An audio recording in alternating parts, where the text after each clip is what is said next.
Assalamualaikum pemirsa. Dari Angel, informasi dari Angel. Untuk dun sana Angel nan urang koto kociek IWDK.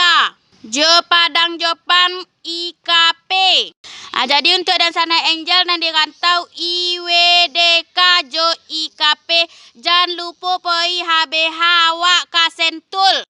Poi HBH awak ka Sentul bisua jangan lupa dan sana Angel lah. Tanggal 3 jompe Agustus bisua jangan lupa.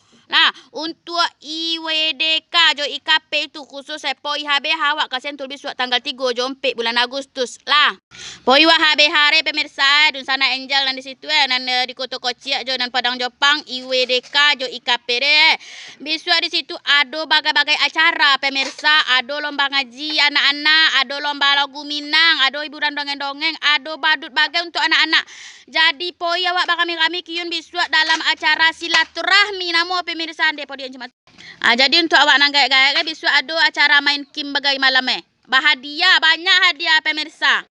Jadi untuk dun sana Angel IWDK jo IKP sado pemirsa nene perantau re rami awak sambil mampawak silaturahmi. Alah, agak lawak di perantauan guys silaturahmi re jangan lupa awak sakampung di kampungnya sama-sama pe merantau sama-sama pe cari miti.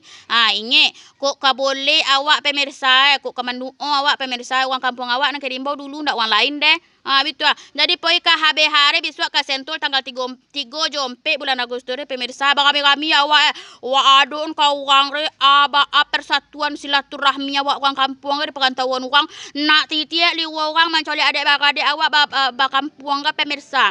Awak poi merantau pe CPT nya tapi adik-adik awak kampung jangan dilupun.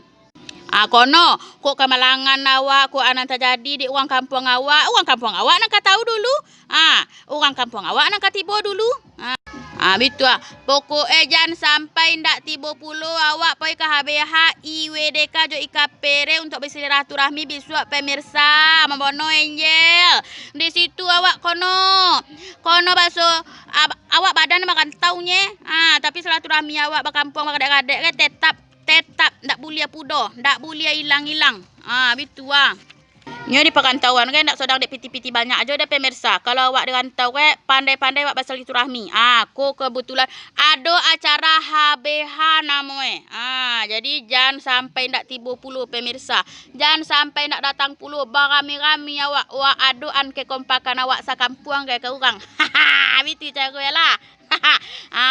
Nyo bersilaturahmi ke ube dia awak ube kabagonti rindu ube kabagolak-golak dah awak kabarami-rami awak kabacerita-cerita orang di kampung awak iko sianu ko je itu dulu betul jadi sihat jo hilang jo kumak-kumak utak awak daripada bersilaturahmi re pemirsa. Lah jangan sampai ndak pai pulau jangan lupa pulau tanggal 3 jompe di Sentul acara HBH.